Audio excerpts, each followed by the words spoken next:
हरियाणा में बीजेपी अब सरकार की ताजपोशी की तैयारियों में जुट गई है। अभी त्योहारों का मौसम है, इसीलिए माना जा रहा है कि शपथ ग्रहण दशहरा के बाद होगा।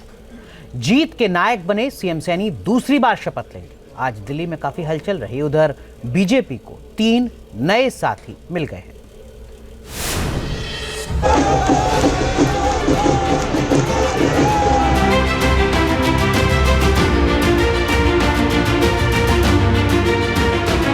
जो श्रेय है वो श्रेय आदरणीय नरेंद्र मोदी जी को जाता है।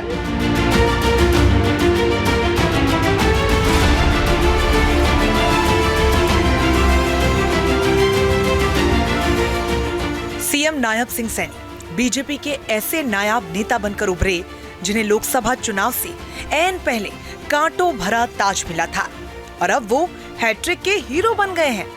पीएम मोदी के नाम और काम वाले डबल इंजन के फॉर्मूले में एक और ब्रांड जुड़ गया है। ये मोदी जी की नीतियों का परिणाम है कि आज भारतीय जनता पार्टी तीसरी बार हरियाणा में सत्ता में है। केंद्रीय नेतृत्व का हमारा आदरणीय मोदी जी के जो काम है, जो उन्होंने कार्य किए हैं, जो लाभ नीचे ग्राउंड के ऊपर मिल रहा है, ये सबसे बड़ा काम। अब शपथ ग्रहण को लेकर मंथन का दौर शुरू हो गया है। इसी सिलसिले में हरियाणा के मुख्यमंत्री नायब सिंह सैनी और प्रदेश लीडरशिप के नेताओं ने दिल्ली में दस्तक दी। प्रधानमंत्री नरेंद्र मोदी से मिलकर उनका आशीर्वाद लिया। इसके बाद सेंट्रल लीडरशिप के बड़े नेताओं से मेल मुलाकात का सिलसिला शुरू हुआ, जिसमें गृह मंत्री अमित शाह, रक्षा मंत्री राजनाथ सिंह, बीजेपी अध्यक्ष और स्वास्थ्य मंत्री जेपी नड्डा, हरियाणा के पूर्व सीएम और केंद्रीय मंत्री मनोहर लाल खट्टर समेत तमाम बीजेपी के कई सीनियर नेताओं से नायब सिंह सैनी ने मुलाकात की। काफिला बढ़ता रहा और मंथन का दौर चलता रहा। उधर चर्चा भी चल रही है कि ऐतिहासिक जीत के बाद शपथ ग्रहण भी भव्य होने वाला है। बड़ा संदेश देने के लिए बीजेपी विजयादशमी के दिन को शपथ ग्रहण के लिए चुन सकती है, लेकिन हरियाणा बीजेपी के अध्यक्ष मोहन लाल बडौली का ये कहना है कि ताजपोशी की तारीख अभी तय नहीं हुई है। ये त्योहार का दिन है और सब अपने त्योहार का सेलिब्रेट करेंगे और दशहरे के बाद कुछ जैसी भी पार्टी की नीति बनेगी अभी इस प्रकार की कोई भी चर्चा नहीं हुई। बीजेपी के मंझे नेताओं में से एक नायब सिंह सैनी पीएम मोदी और शाह की उम्मीदों पर 100% खरे उतरे। संगठन से लेकर सरकार, पार्टी ने उन्हें जहां लगाया वहां बीजेपी के मिस्टर कूल कहे जाने वाले नायब सैनी ने 100% रिजल्ट भी दिया। और इस बार भी जब टिकट बंटवारे के बाद पार्टी में भगदड़ मची थी, बावजूद इसके बीजेपी ने बड़ा रिस्क लिया और कहा जा रहा है कि नए चेहरों का आइडिया नायब सैनी ने ही दिया था।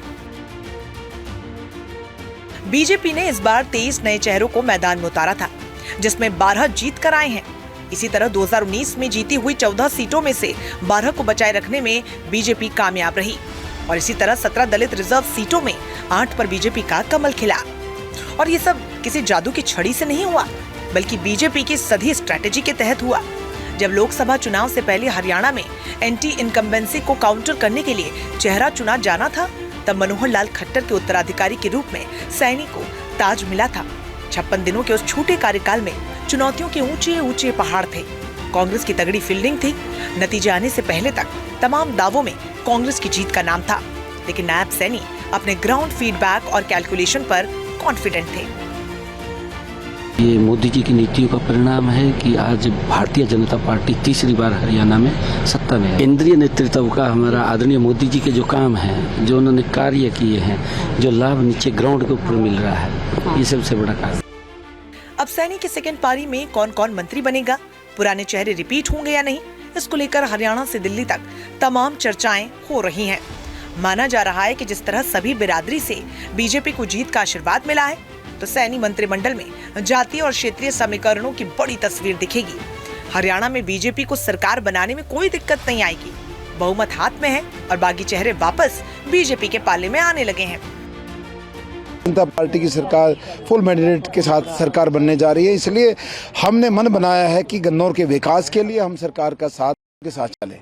भाजपा नेतृत्व की नीतियों को पसंद करता हूं और अपने विधानसभा क्षेत्र का विकास करवाने के लिए भी अपने विधानसभा का विकास करवाएंगे। पार्टी में रहकर करवा सकते हैं, सरकार में रहकर करवा सकते हैं।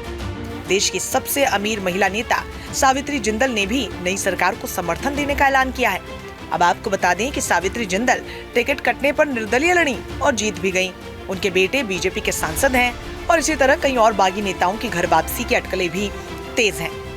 Team news nation. News nation अब व्हाट्सएप पर खबरों के ताजा अपडेट के लिए न्यूज नेशन के इस QR कोड को स्कैन करें।